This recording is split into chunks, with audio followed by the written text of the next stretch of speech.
The future in oncology is a crowded one.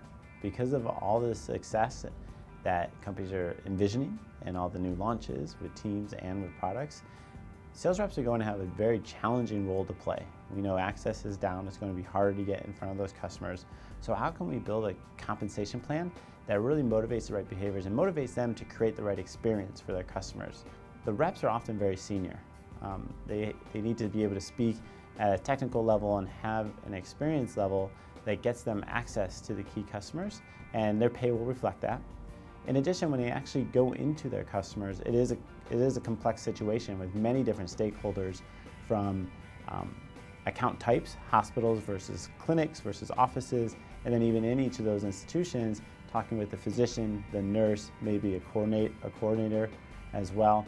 And so you need to have a way in the incentive plan to motivate those different types of conversations and making sure that you are having a full and complete call.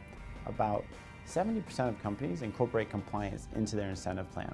And so the idea behind incorporating compliance is reminding and encouraging reps to follow appropriate behaviors.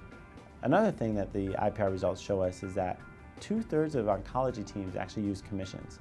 And this is much higher than other sales teams, where it's typically less than 1/3 who use commissions. We can attribute this to probably two different factors. One being a lot of oncology products have launched recently, and commission plans are the most common plan type at launch. And second, that the data that we have for competitors and understanding potential that a single company has is limited. And so oftentimes you're relying on your own sales data where a commission plan can work well. One of the things that's coming up with oncology is a lot of the future launches will be for products that are later in line or involve biomarkers. And so we're seeing much smaller patient counts.